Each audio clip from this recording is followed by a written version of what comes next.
സുഹൃത്തുക്കളെ, സഹോദരിമാരെ, സഹോദരരെ, ഏറ്റവും അവസാനം ഇന്നലെ ഞായറാഴ്ച, കഴിഞ്ഞ ദിവസം ഞായറാഴ്ച ഗസയിൽ നിന്ന് വന്ന ഏറ്റവും അവസാനത്തെ വാർത്ത, അവിടുത്തെ ഏറ്റവും പ്രധാനപ്പെട്ട മെഡിക്കൽ കോംപ്ലക്സുകളിലൊന്നായ അൽഷിഫ ഹോസ്പിറ്റൽ ആക്രമിക്കപ്പെടുകയും നിരവധി രോഗികളും നഴ്സുമാരും ഡോക്ടർമാരും പുറത്താക്കപ്പെടുകയോ അല്ലെങ്കിൽ ഏറ്റവും തൊട്ടടുത്തുള്ള തകർന്ന കെട്ടിടങ്ങളിൽ താമസിക്കേണ്ടി വരികയോ ചെയ്യുന്നുള്ള വാർത്തയാണ് ഏറ്റവും അവസാനം അവിടെ നിന്ന് നാം കേട്ടത്. അതിന് തൊട്ടടുത്ത ദിവസം തന്നെ, അതിന് തൊട്ടടുത്ത മണിക്കൂറുകളിൽ തന്നെ മറ്റൊരു ഹോസ്പിറ്റൽ ക്യാൻസർ വാർഡുകളിൽ ഇതുപോലെ തന്നെ വലിയ ആക്രമണങ്ങൾ നടക്കുകയും ധാരാളം രോഗികൾ, പലതരത്തിലുള്ള രോഗാവസ്ഥ അനുഭവിച്ചുകൊണ്ടിരിക്കുന്നവർ, മെഡിക്കലായിട്ടുള്ള സൗകര്യങ്ങളില്ലാതെ ജീവിച്ചു പോകാൻ കഴിയാത്ത മനുഷ്യർ, അങ്ങനെയുള്ള നിരവധി ആളുകൾ ഏതെങ്കിലുമൊക്കെ അഭയസ്ഥാനങ്ങൾ തേടേണ്ട അവസ്ഥയും കഴിഞ്ഞ ദിവസങ്ങളുണ്ടായിട്ടുണ്ട്.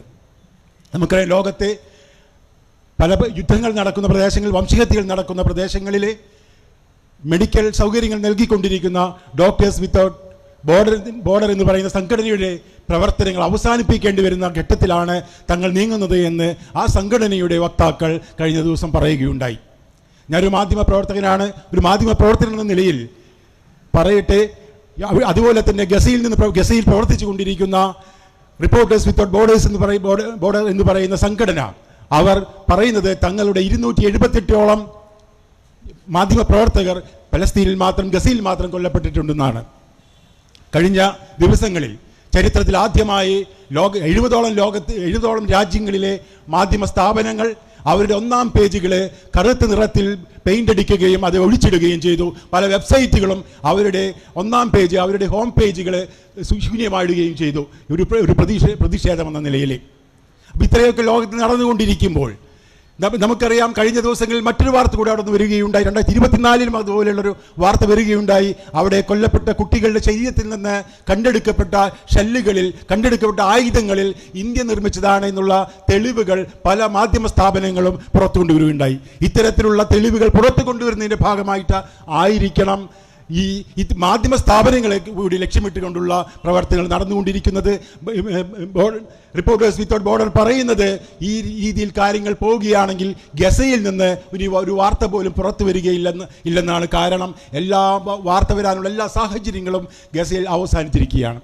നമുക്കറിയാം, ഇക്കാര്യത്തിൽ ഇന്ന് ഗസയിൽ നടന്നുകൊണ്ടിരിക്കുന്ന വംശഹത്യയാണ്. ഇങ്ങനെയുള്ള വംശഹത്യകൾ ഒറ്റപ്പെട്ട സംഭവങ്ങളോ വംശഹത്യകൾ കൊലപാതകങ്ങൾ നടത്തുന്ന ആളുകളോ മാത്രം നടത്തുന്നതല്ല. നമുക്കറിയാം, വംശഹത്യ നടക്കുന്നത് കൊലപാതകളുടെ മാത്രം ഉത്തരവാദിത്തമല്ല, മറിച്ച് വംശഹത്യക്ക് പിന്നിൽ ധാരാളം ആളുകളുടെ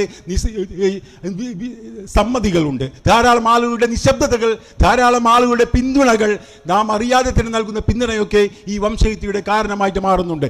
നാം ഇന്ത്യയിലാണ് ജീവിച്ചുകൊണ്ടിരിക്കുന്നത്. നമുക്കറിയാം, ഇന്ത്യ മഹാരാജ്യം, ഇപ്പോൾ ഭരിച്ചുകൊണ്ടിരിക്കുന്ന കേന്ദ്ര സർക്കാർ, ഇവർ മുഴുവൻ എന്ത് തരത്തിലാണ് ഇസ്രായേലിനെ സഹായിക്കുന്നത് നമുക്കറിയാം. ഇവിടുത്തെ അദാനിയുടെ കമ്പനികൾ, അതുപോലെ തന്നെ പ്രീമിയർ എക്സ്പ്ലോസീവ് പോലെയുള്ള കമ്പനികൾ, അവർ മുഴുവൻ ഇവിടെ നിന്ന് ആയുധങ്ങൾ ഗസയിലേക്ക് കയറ്റി അയച്ചുകൊണ്ടിരിക്കുന്നുണ്ട്. 2024 സ്പാനിഷ് മാധ്യമങ്ങൾ ഒരു കാര്യം റിപ്പോർട്ട് ചെയ്യുകയുണ്ടായി. നമ്മളുടെ ചെന്നൈ തുറമുഖത്ത് നിന്നും ഒരു കപ്പൽ ആയുധങ്ങൾ ഇത് സ്പാനിഷ് തുറമുഖത്ത് അടുക്കാനിടയുണ്ടെന്നും അതുകൊണ്ട് അത് പരിശോധിക്കേണ്ടതുണ്ടെന്ന് അവിടുത്തെ മാധ്യമങ്ങൾ റിപ്പോർട്ട് ചെയ്തു. നമുക്കറിയാം, ചെന്നൈയിൽ നമ്മളെ തൊട്ടടുത്ത സംസ്ഥാനത്തിൻ്റെ തലസ്ഥാനമാണ് ചെന്നൈ. ഇവിടെ നിന്ന് ഒരു കപ്പൽ ആയുധങ്ങൾ പോയത് നാം അറിയുന്നില്ല.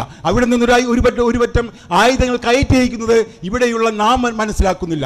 അപ്പോൾ ആയുധങ്ങൾ നൽകിക്കൊണ്ട്, വിവിധ തരത്തിലുള്ള എക്സ്പ്ലോസീവ്സ് നൽകിക്കൊണ്ട് ഒരു പൊതുമേഖലാ സ്ഥാപനം, മുനീഷ് ഇന്ത്യ എന്ന് പറയുന്ന ഒരു പൊതുമേഖലാ സ്ഥാപനം, പൊതുരംഗത്ത് പ്രവർത്തിക്കുന്ന, നമ്മളുടെ സർക്കാരിൻ്റെ പണം ഉപയോഗിച്ച് പ്രവർത്തിക്കുന്ന ഒരു പൊതുമേഖലാ സ്ഥാപനവും ഇവിടെ നിന്ന് ആയുധങ്ങൾ ഗസയിലേക്ക് കയറ്റയക്കുന്നുണ്ട്. ഇത്രമാത്രം നടന്നുകൊണ്ടിരിക്കുമ്പോൾ ഇതുപോലെയുള്ള ഇന്ത്യ മഹാരാജ്യം പോലെയുള്ള വലിയ രാജ്യങ്ങൾ, ഇന്ത്യ പോലെയുള്ള നമ്മുടെ രാജ്യം ഇതുപോലെയുള്ള പ്രവർത്തനങ്ങൾക്ക്, വംശഹത്യകൾക്ക് നേതൃത്വം നൽകുമ്പോൾ അതിനെതിരെ നടപടി എടുക്കേണ്ടത് നമ്മളെപ്പോലെയുള്ള പൗരന്മാരുടെ ഉത്തരവാദിത്തമാണ്. അത് നിശബ്ദത കൊണ്ടും ഏതെങ്കിലും നിശബ്ദത കൊണ്ട് അത് ഹനിച്ചു കളയല്ല വേണ്ടത്. മറിച്ച് നമുക്ക് ചെയ്യാവുന്ന എല്ലാ മേഖലകളിലും, അത് എഴുത്തായാലും കവിതയായാലും എന്ത് തന്നെയായാലും നാം അത് പ്രകടിപ്പിക്കേണ്ടതുണ്ട്. എൻ്റെ സഹപ്രവർത്തകനായിരുന്ന പി കെ പാറക്കോട് പറഞ്ഞ ഒരു കാര്യം മാത്രം പറഞ്ഞുകൊണ്ട് അവസാനിപ്പിക്കാം. ജീവിതത്തിന് ശേഷവും മരണത്തിന് ശേഷവും ഒരു ജീവിതമുണ്ടെന്ന് കരുതുന്ന മനുഷ്യരെ നമുക്ക് തോൽപ്പിക്കാൻ കഴിയുകയില്ല എന്ന് പറഞ്ഞുകൊണ്ട് ഇത് നാം തോൽക്കാനുള്ള യുദ്ധമല്ല നടത്തിക്കൊണ്ടിരിക്കുന്നത് മാത്രം പറഞ്ഞുകൊണ്ട് ഞാൻ അവസാനിപ്പിക്കട്ടെ. നിങ്ങൾക്ക് എല്ലാവർക്കും അഭിവാദ്യങ്ങൾ.